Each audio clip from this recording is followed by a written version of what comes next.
This year, the Transportation Security Administration says it's screened a record number of passengers. And if the past is any guide, will handle millions of bags this holiday season. But a small fraction of them will go missing and unclaimed.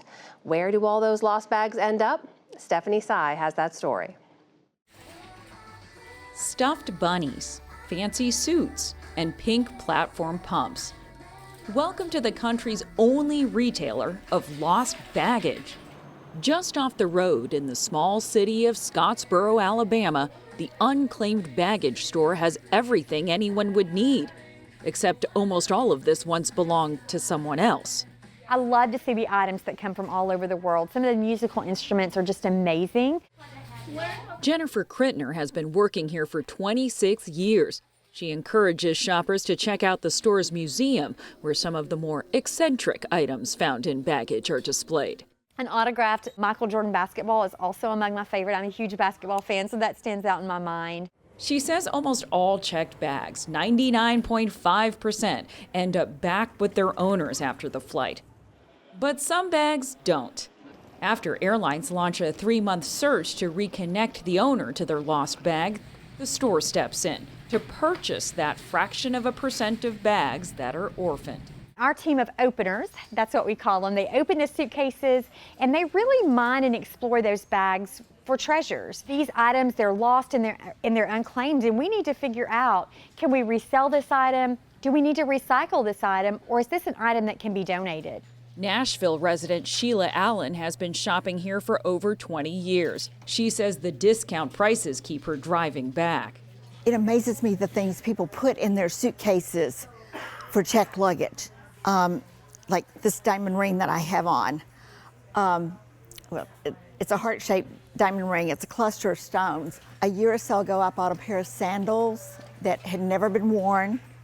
I paid $20 for them, and when I looked the brand up online, they started at $120. What our guests have in common is they love the thrill of the hunt. I mean, you never know what you're going to find.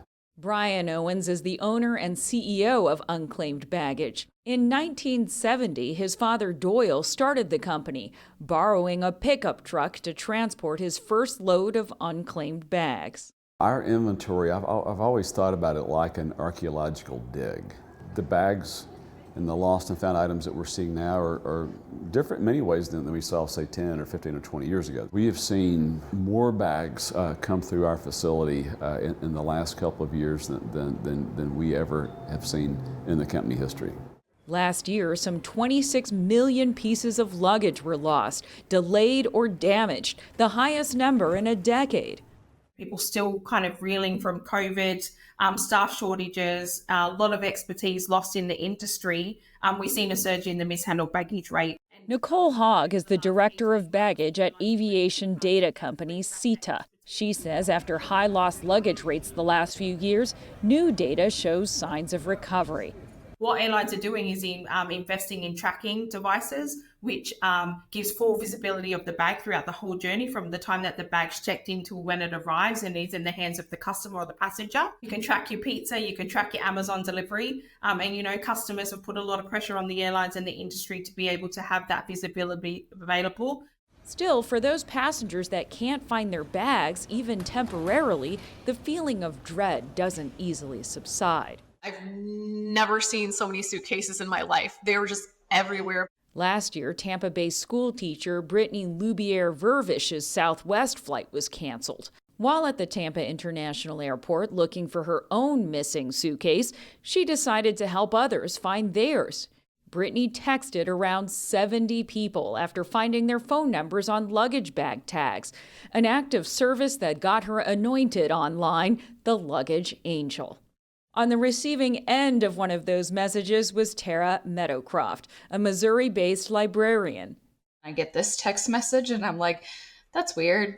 I was just staring at it like, who is this? And so I texted back, but I was like, I'm very thankful for this. Here's a gift card because I was like freaking out. I could have been, scrolling through my phone the whole time that I was waiting there, but instead I wanted to do something productive and helpful. Travel is so stressful for so many people, so I did what I could to help. Now, a year later, Brittany has some advice for the frequent traveler.